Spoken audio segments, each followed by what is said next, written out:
मराठी मातृभाषा चॅनलवर आपले स्वागत. आज आपण मराठी बालभारती इयत्ता 2 या पाठ्यपुस्तकातील कविता क्रमांक 2 देवा तुझे किती या कवितेचा अभ्यास करणार आहोत. सर्वप्रथम आपण कवितेचे वाचन करून घेऊयात. देवा तुझे किती.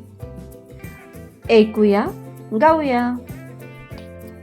देवा तुझे किती सुंदर आकाश, सुंदर प्रकाश सूर्य देतो. सुंदर चांदण्या चंद्र हा सुंदर, चांदणे सुंदर पडे त्याचे. सुंदर ही झाडे, सुंदर पाखरे, किती गोड बरे गाणे गाती. सुंदर वेलींची, सुंदर ही फुले, तशी आम्ही मुले देवा तुझी. या कवितेचे कवी आहेत ग.ह. पाटील.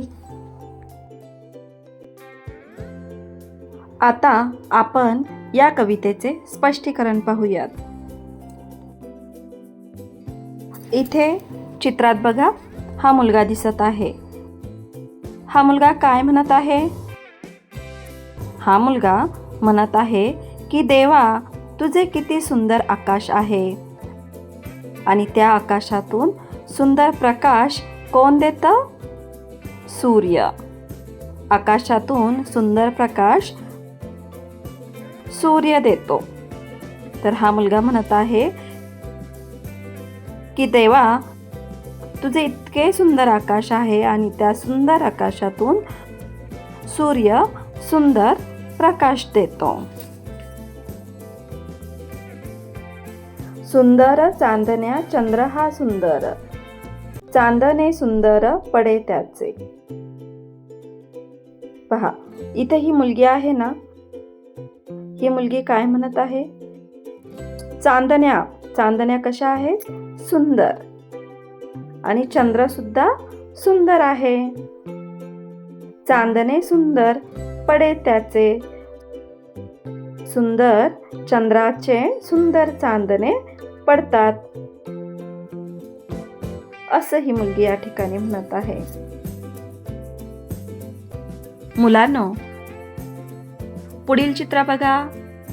पुढील चित्रामध्ये काय दिसत आहे? सुंदर झाड आहे, आणि त्या सुंदर झाडावर सुंदर पाखरे आहेत. आणि ही पाखरे काय करत आहेत? गाणी गात आहेत. तर ही पाखरे काय म्हणत आहे? सुंदर ही झाडे, सुंदर पाखरे, किती गोड बरे गाणे गाती. तर पाखरे काय करत आहेत? गोड गाणी गात आहेत, आणि झाडे सुंदर आहेत. पुढील चित्र पहा. या चित्रामध्ये काय दिलेलं आहे? सुंदर वेलीचे चित्र दिलेले आहे, आणि ह्या वेलीला सुंदर फुले आलेली आहेत. तसेच त्या शेजारी सुंदर मुले खेळत आहेत. तर ही मुले देवाला काय म्हणत आहेत? ही मुले म्हणत आहे, सुंदर वेलींची, सुंदर ही फुले. वेलींची फुले कशी आहेत? सुंदर आहेत. तशी आम्ही मुले देवा तुझी. जशी सुंदर वेलींची सुंदर फुले आहेत, अगदी तसेच आम्ही सुद्धा तुझी मुले आहोत, असं या ठिकाणी ही मुले देवाला म्हणत आहेत.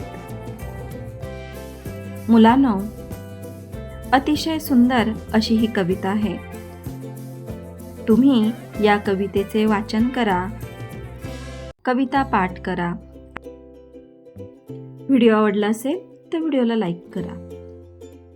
आणि अशाच प्रकारचे नवनवीन शैक्षणिक व्हिडिओ पाहण्यासाठी आपल्या मराठी मातृभाषा या यूट्यूब चॅनलला अवश्य सबस्क्राईब करा. थँक्यू.